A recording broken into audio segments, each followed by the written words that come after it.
Hello everybody, this is Ogre Boy, and I'm going to be doing my review for the 2007 movie, The Mist. The movie is written and directed by Frank Darabont, and based on Stephen King's novel, or novella, actually. And this movie follows a group of people who are stuck in a grocery store when this mist rolls in and everything, and these creatures that are these creatures are like attacking people. Anybody who goes out and everything, they're in danger, and everything. And they're trying to figure out how to survive and everything. And but this is a pretty interesting movie. The cast in here is all pretty good, especially Thomas Jane, who is the lead character, David. Him and his son are in the store. His son's name is Billy, played by Nathan Gamble, and everything. And they have a really good relationship. The movie really does a good job establishing their relationship. And Thomas Jane is just really, really great in this movie. Laura Holden plays Amanda, who kind of helps David with Billy and everything. She's like a school teacher and everything, and she's a really likable character. Marcia Gay Harden plays Miss Carmody, who is this religious fanatic and everything, and she's like really crazy. Her performance in this is really good and everything, because you have, as somebody who's a Christian, I have to see where she's coming from. I mean, it does kind of seem like the world might be ending, like in Revelations in the Bible and stuff, but at the same time, I think she goes a little overboard with her religion and everything. She's like really crazy and thinks that sacrificing people will be good at everything. But she's a really good character. I mean, she's an interesting character. I mean, I don't really like her, but you know what I mean. I think that Marcia Gay Harden does a really good job playing her. Toby Jones plays one of the managers at the store, Ollie, and he's a really likable character and everything. I think Toby Jones does a really good job playing him. William Sadler plays Jim, who's this guy that he's kind of likable, but he's also not. He's the reason why a lot of bad things happen in this movie. Like the first time they see any of these monsters, he's trying to because he doesn't believe them and everything. He's one of those idiotic people who doesn't believe anything.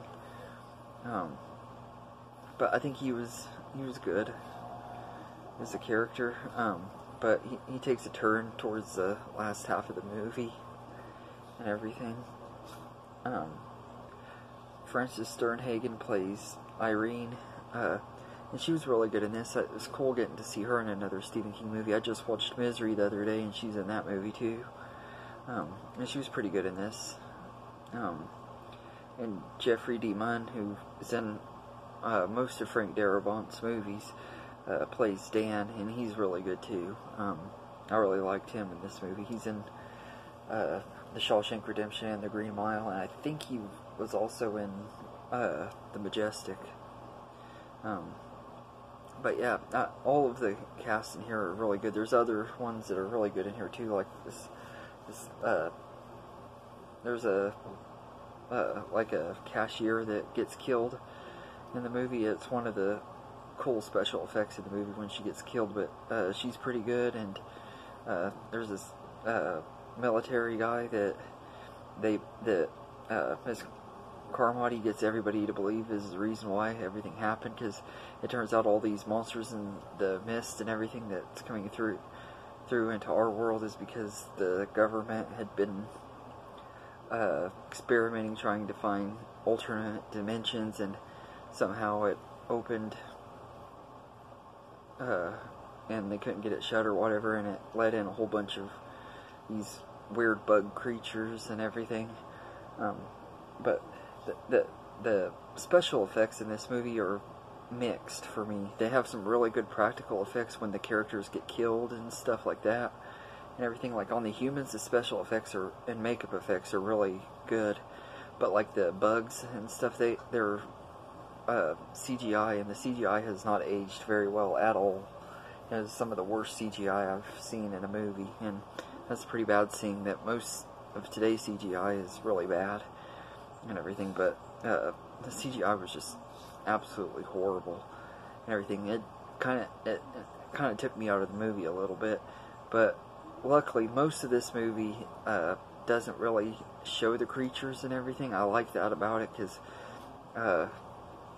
most of the time it's just the people stuck in the store trying to figure out what to do and everything. And there's like a scene where they go to this some of them sneak off to try to go to this other store to get some medicine for one of the guys that got hurt and everything, and they get attacked and everything, and then they go back, and that's kind of when things start going crazy with Miss Carmody and some of the other people, and they sacrifice the military dude and everything. After that, after she gets killed by Ollie, some of the David, Amanda, Billy, Dan, and Irene, along with Ollie and a couple other characters, like head out to, they're trying to get as far away as they can, hoping that maybe they can find a place where there's not any fog and everything. Ollie gets killed, of course, and everything right out as they're fixing to leave, and so do the other two guys, and it ends up just being 5 of them left. And when their car runs out of gas, they think there's no hope and everything, because they'd just seen this huge bug creature that was probably as big as the Empire State Building, that walking and everything, not too long before that. And so they have this gun, and it has 4 bullets and everything. So they tell David that he needs to shoot them all, and then he can kill, and everything. He was going to kill himself, I guess, by letting the creature come after him and everything. So he shoots his son, and Amanda, and Irene, and Dan, and everything. And then he's out of bullets and everything. He gets out of the car waiting for the creature to attack him, and as you think that the creature is fixing to show up, it ends up being the military with the rescue mission and everything, and all of these military cars and stuff and helicopters are going by and everything, and we find out that he just killed his son and all of these people and everything. And if he would have just waited a few minutes, they would have all been saved and everything. It's a really, really dark and brutal ending and everything. I think it's one of the best endings in a horror movie, because I mean, they really went dark on that and everything. And we don't really get to see him shoot him. We just like see the flashing of from the gunshots on the outside of the car, and then we see a little bit of the aftermath of Amanda's body and Dan's body, but we don't see Irene's body or Billy's, and I think that was probably for the better. I mean, we don't want to see a kid with his brains blown out. But I do think it was pretty ballsy that they actually went with this ending, because I thought that was really, really shocking and everything. I remember when I saw this movie for the first time back in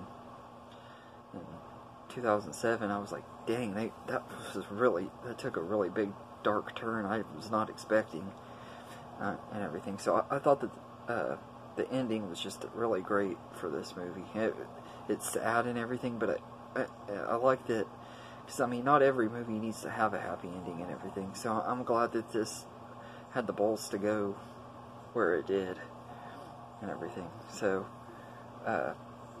it is sad though. I mean, I hated that he kills his friends and his son and everything. I'm not saying that it's not sad. I'm just saying that I think it's cool that they had the nerve to do that, because I mean, a lot of times, especially with kids, they don't kill them in horror, right? Kill kids and everything. And like, for instance, Cujo, the kid was supposed to die in the book, or died in the book and everything, but they kept him alive in the movie because they wanted to have the happy ending and everything. So I like that Frank Darabont went with this ending and everything. But also Mark Ishman's score is really, really good, especially in the last few minutes of this movie. His score is just absolutely haunting and everything. He does a really, really good job with the score. And that scene at the end after David kills all the people, Thomas Jane's performance is just absolutely amazing. Really a really good performance and everything. I think he's a kind of an underrated actor as it is and everything. I've liked him in other movies like The Punisher and the other Stephen King movie he did, 1922.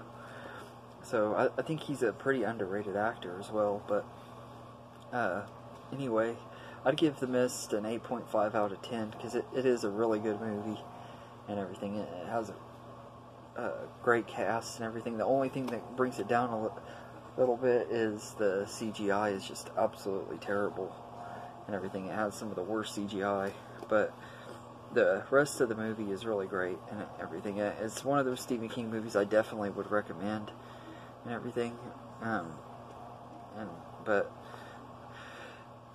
Yeah, so anyway, I hope you enjoyed this video. Let me know in the comments what you think of The Mist, and for the next 3 days of my 31 Days of Horror, I'm going to be reviewing the first 3 Frankenstein movies and everything. So I'm really excited about that because I haven't seen the Frankenstein movies in a long time and everything. But I hope you enjoyed this video, and have a good day, everybody.